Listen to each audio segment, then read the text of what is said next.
नमस्कार, अपना उत्तराखंड में आप सभी का स्वागत है। मैं हूं नीलू। तो उत्तराखंड में कोरोना अब तेजी से पांव पसार रहा है। बुधवार को राज्य में कोरोना की वजह से 11 लोगों की मौत हो गई। अभी तक कोरोना से मरने वालों की जो संख्या है वो 291 हो गई है।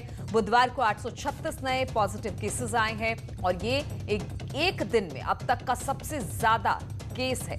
कोरोना के कुल मरीजों का आंकड़ा 21,200 के पार पहुंच चुका है, जिसमें 6,400 से ज्यादा एक्टिव केसेस हैं। देहरादून में 184, हरिद्वार में 220 और उधम सिंह नगर में 112 नए केस सामने आए हैं।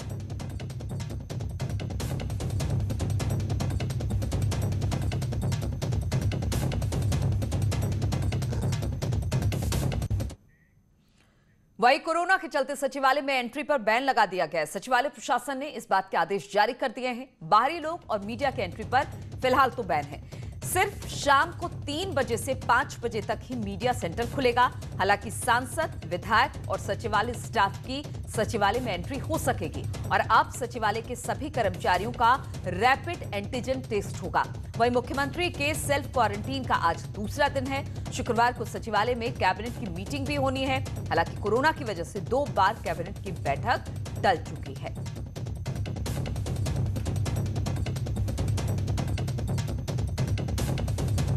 तो लगातार उत्तराखंड में कोरोना के मामले बढ़ते जा रहे हैं और अब ये चिंता का विषय है। सचिवालय से लेकर दूरस्थ गांव तक अब कोरोना का कहर देखने को मिल रहा है। हर रोज कई मामले निकलकर सामने आ रहे हैं और बातचीत करने के लिए दीपांकर भट्ट इस वक्त हमारे साथ जुड़ गए हैं। दीपांकर, लगातार जो कोरोना मरीजों का आंकड़ा है वो बढ़ता जा रहा है, मुश्किलें उत्तराखंड के लिए बढ़ती जा रही हैं और सबसे बड़ी बात यह है कि जो लोग दूरस्थ इलाकों में हैं उनके लिए किस तरह से अब स्वास्थ्य और चिकित्सा व्यवस्था की जा रही है ताकि कोरोना के मामले को रोका जा सके और उनको बेहतर स्वास्थ्य भी मिल सके, वहां पर हॉस्पिटल और तमाम चीजें मिल सके।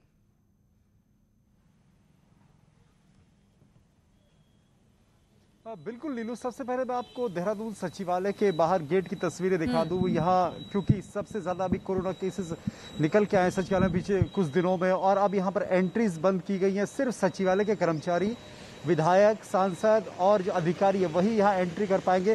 कई लोगों को आप देख पाएंगे तो सचिवालय के बाहर वो खड़े हैं, उनको एंट्री नहीं करने दी गई। यानी कोई भी बाहरी व्यक्ति जिसके पास परमिशन नहीं है, इस तरह की एंट्रीज पूरी तरीके से बैन की गई है। सचिवालय इसलिए इंपॉर्टेंट है कि मुख्य सचिव, सभी विभागों के सेक्रेटरीज, जितना भी टेक्निकल काम होना है, जो आदेश होने हैं, शासनादेश होने हैं, जो वर्क होना है वो यहीं से होता है। इसलिए यहाँ हालात में बिगड़े इस पर खास नजर रहेगी क्योंकि अधिकारी हैं और अगर अधिकारी कोरोना संक्रमित होने लगेंगे तो फिर सिस्टम काम कैसे करेगा, एक बड़ी चुनौती है। कल यही सचिवालय कैबिनेट की बैठक भी होनी है।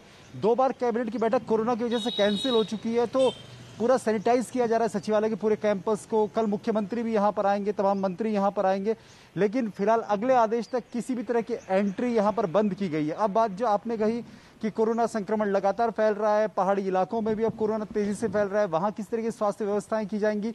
तो फिलहाल स्वास्थ्य विभाग ने अब प्राइवेट हॉस्पिटल्स को टेक ओवर किया, प्राइवेट हॉस्पिटल्स को इलाज करने की इजाजत दी है, जिसके रेट फिक्स कर दिए गए हैं।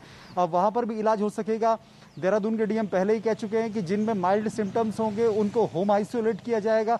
यानी हॉस्पिटल्स फुल हो रहे हैं, लगातार केसेस बढ़ते जा रहे हैं और सबसे बड़ा चैलेंज यही है कि जो संक्रमण फैल रहा है उसको किस तरीके से रोका जाए। नीलू, बिल्कुल दीपांकर, सबसे बड़ी बात यह है चूंकि मामले बढ़ रहे हैं और हमने भी देखा है कि लगातार अब जो हॉस्पिटल्स हैं वो भरते चले जा रहे हैं, तो क्या ऐसे में कुछ नए हॉस्पिटल्स बनाने की या फिर कुछ ऐसे कोविड अस्पताल या कोविड सेंटर बनाने की बात अब हो रही है? क्योंकि पहले आंकड़ा ये दिया गया था मुख्यमंत्री की तरफ से कि 25,000 तक ये आंकड़ा पहुंचेगा, लेकिन जिस तेजी के साथ कोरोना फैल रहा है उत्तराखंड में, उससे तो लगता है ये आंकड़ा बहुत आगे तक जाएगा।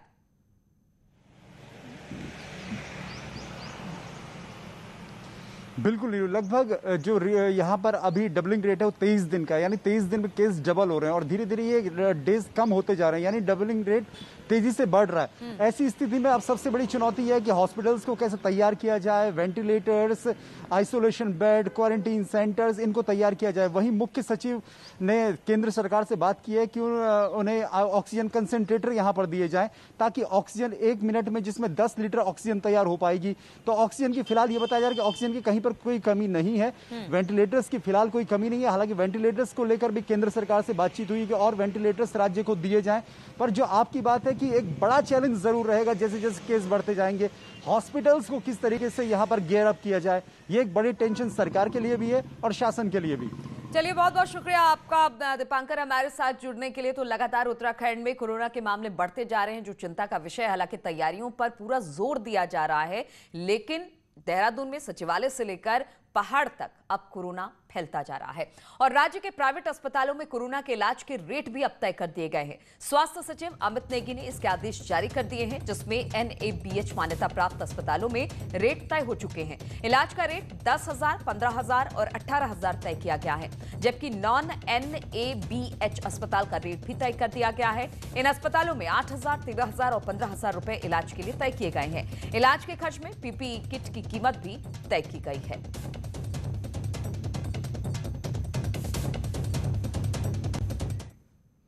और डॉक्टरों की 4 सूत्रीय मांगों पर डॉक्टर और स्वास्थ्य सचिव अमित नेगी के बीच वार्ता होगी। डॉक्टरों की मुख्य मांगों में 1 दिन की सैलरी कटौती का बंद होना, PG डॉक्टरों की पूरी सैलरी देना, प्रशासन से दखल रोकने की मांग और मौत पर MCI से जांच की मांग शामिल है।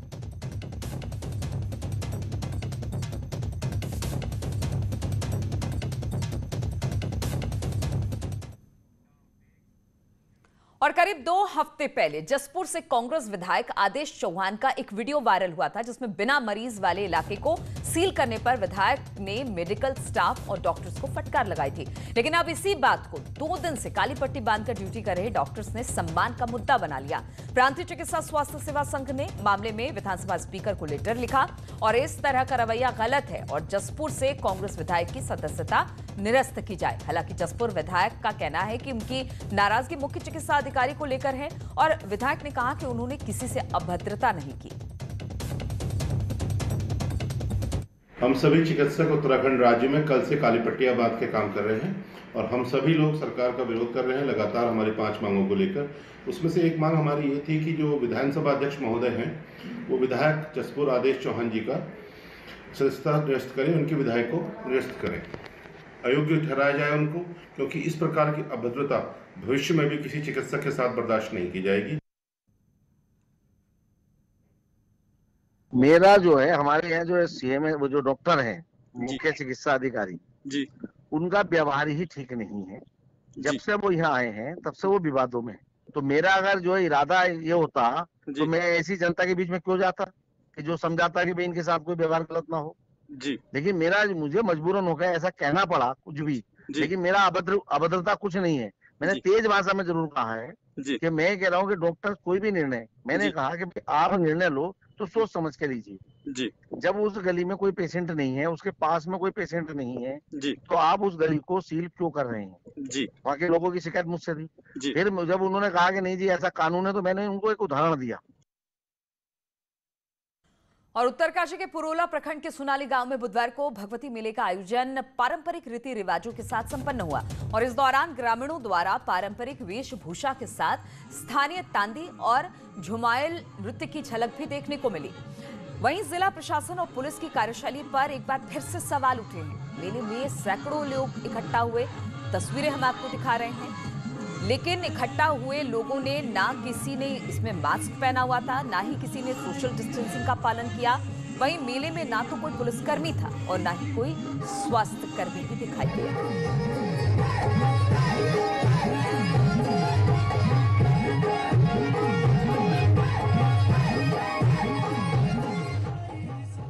और कोरोना के इलाज में प्लाज्मा थेरेपी क्रांतिकारी बनकर उभरी है और देहरादून के दून हॉस्पिटल में इसकी मशीनें भी अब लगा दी गई हैं। अकेले दून अस्पताल में 800 से ज्यादा मरीज कोरोना से ठीक हो चुके हैं, लेकिन मुश्किल ये है कि कोरोना से ठीक हो चुके लोग प्लाज्मा दान करने आगे नहीं आ रहे। सिर्फ कुछ ही लोग प्लाज्मा डोनेशन के लिए आगे आए हैं, जबकि कुछ लोगों में एंटीबॉडी नहीं मिली है, तो इसका प्लाज्मा नहीं लिया जा सकता। अब डोनर नहीं मिलने से जो दून अस्पताल परेशान है और इसको लेकर अब वो सेना के जवानों से संपर्क कर रही है।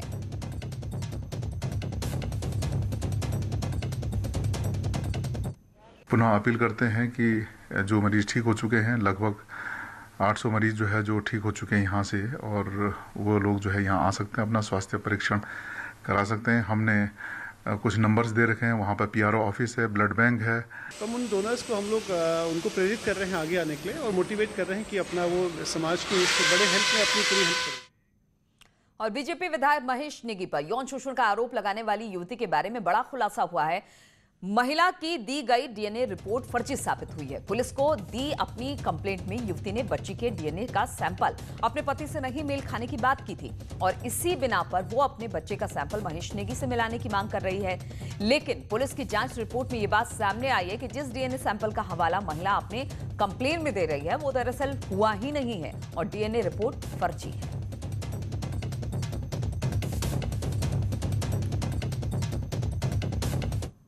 आपने कहा DNA टेस्ट करवाया, तो आपने कहाँ DNA टेस्ट करवाया? उसकी आपने रिपोर्ट आज तक क्यों नहीं दी? जो दी वो फेक रिपोर्ट्स थी।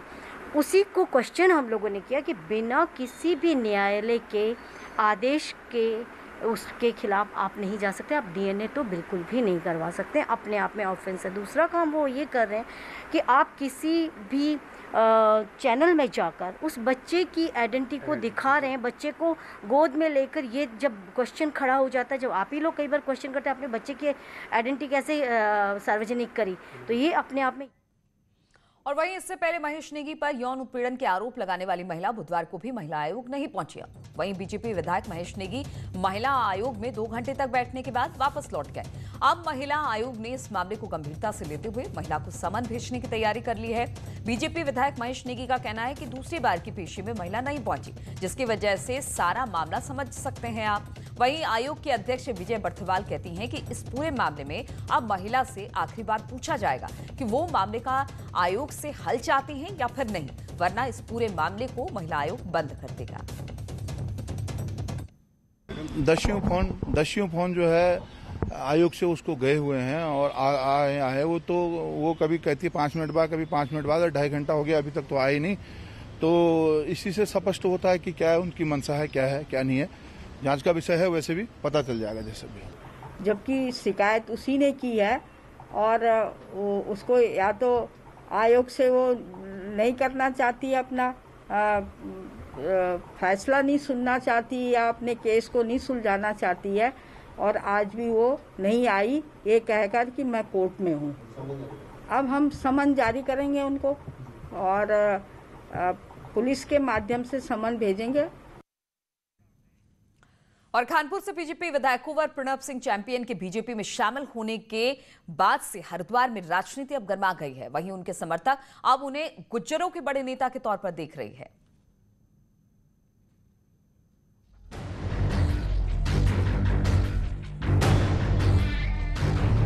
हमेशा से विवादों में रहने वाले कानपुर विधायक कुंवर प्रणब सिंह चैंपियन 4 बार से लगातार विधायक हैं।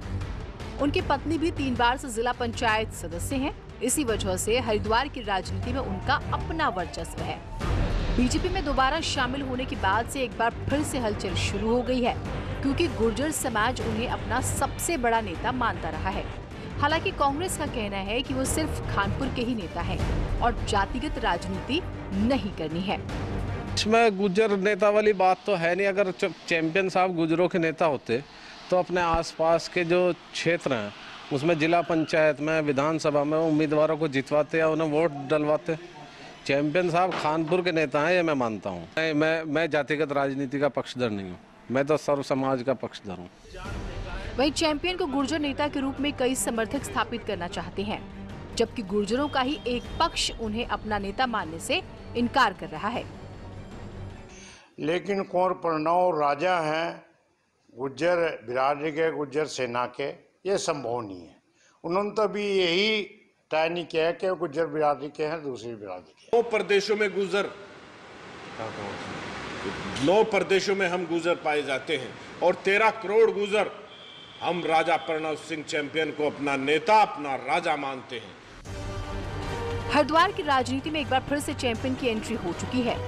हो सकता है विवादों की वजह से चैंपियन खुद को एक गुर्जर नेता के रूप में स्थापित करना चाहते हों, जिससे एक विशेष तबके पर अपनी पकड़ मजबूत की जा सके और इसी के सहारे वो अपनी राजनीति भी चमका सके। रुड़की से मनोज जुयाल के साथ ब्यूरो रिपोर्ट, न्यूज़ 18 नेटवर्क।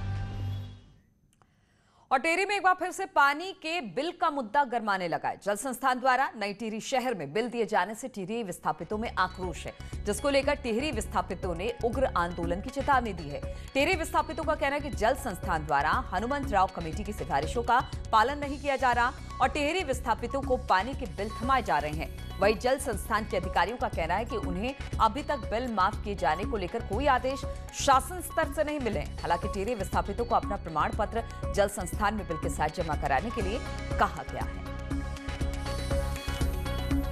करेंगे। और आज तो एक बहुत बड़ा बधाई मैं जल संस्थान को देना चाहता हूं। इतना सुंदर वक्त उन्होंने लोगों को परेशान करने का निकाला है, जब कोरोना सारा लोग त्रस्त हैं, आर्थिक स्थिति बुरी तरह चरमरा चुकी है, गरीब आदमी मर रहा है, उस समय इस तरह के तरीके से लोगों को और ज्यादा प्रताड़ित करना मैं समझता बहुत दुर्भाग्यपूर्ण बात है। पानी के बिल जो है नियमानुसार ही दिए जा रहे हैं। जो हमने एक अपील भी सभी से की थी और बिल के ऊपर भी हमने एक नोटिंग है कि अगर कोई बांध विस्थापित परिवार है तो अपना वो दस्तावेज यहाँ जमा करे, ताकि जो उसकी उनके बिलों की प्रतिपूर्ति जो है गवर्नमेंट से की जा सके।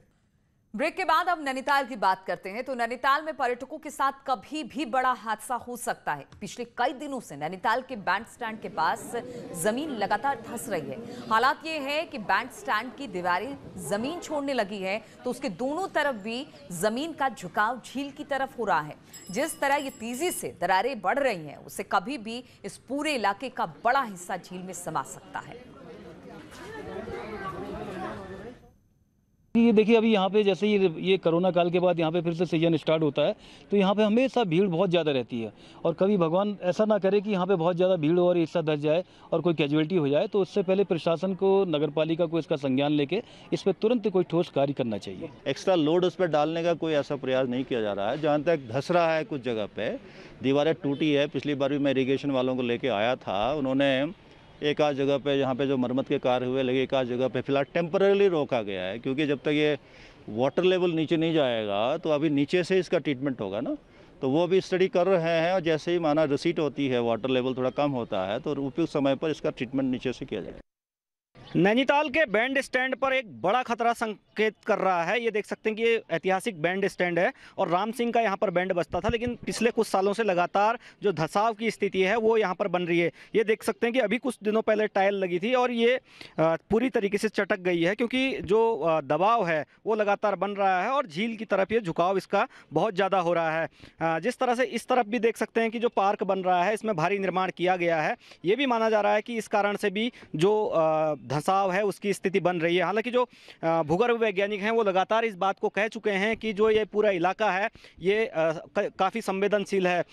हालांकि जो ये पूरा इलाका है यहाँ पर पर्यटकों की आवाजाही काफ़ी ज़्यादा रहती है और जो पर्यटन सीजन होता है तो हज़ारों की संख्या में यहाँ पर लोग आते हैं। कोई बड़ा खतरा ना हो, इसके लिए प्रशासन को तुरंत कार्रवाई करनी चाहिए, ताकि अगर भविष्य में कोई खतरा बनता है उसको रोका जा सके। वीरेंद्र बिष्ट, न्यूज़ 18, नैनीताल। और प्रधानमंत्री नरेंद्र मोदी का ध्यान केदारनाथ के साथ साथ बद्रीनाथ धाम के विकास पर भी है। बद्रीनाथ धाम का डेवलपमेंट कैसे होना है और इसके मास्टर प्लान की मॉनिटरिंग खुद प्रधानमंत्री ऑफिस यानी कि पीएमओ कर रहा है। मुख्य सचिव ओम प्रकाश का कहना है कि जो मास्टर प्लान तैयार किया गया है वो पूरी तरह से परफेक्ट नहीं है, इसलिए प्रधानमंत्री के सलाहकार ने 12 सितंबर तक फाइनल मास्टर प्लान मांगा है। खबर है कि मास्टर प्लान को फाइनल खुद प्रधानमंत्री नरेंद्र मोदी करेंगे। मुख्य सचिव का कहना है कि मास्टर प्लान को मंजूरी मिलते ही इस पर काम भी शुरू हो जाएगा। मुख्य सचिव ओम प्रकाश के मुताबिक फिलहाल बद्रीनाथ धाम के डेवलपमेंट में करीब 400 करोड़ रुपए का खर्च आएगा।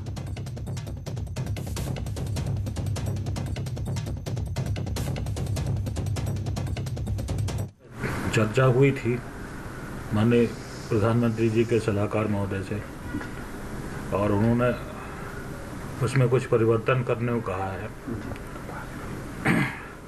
तो 12 सितंबर तक वो रिवाइज प्लान देंगे।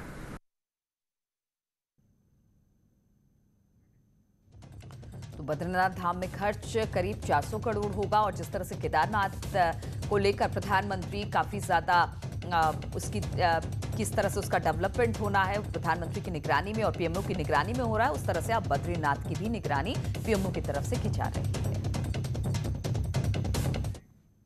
और अब देख लेते हैं पहाड़ टॉप 10। प्राइवेट स्कूलों में ली जा रही फीस के खिलाफ हल्द्वानी में सामाजिक कार्यकर्ताओं ने भैंस के आगे बीन बजाकर प्रदर्शन किया। रामनगर ब्लॉक में बीसीडी सदस्यों ने खंड विकास अधिकारी का ट्रांसफर करने की मांग की। 26 बीसीडी सदस्यों ने विरोध में सौंपा इस्तीफा। रामनगर में बुधवार को एक कार्यक्रम में कई लोगों ने आम आदमी पार्टी की सदस्यता ली। आम आदमी पार्टी का टारगेट महानगरों से लौटे प्रवासी।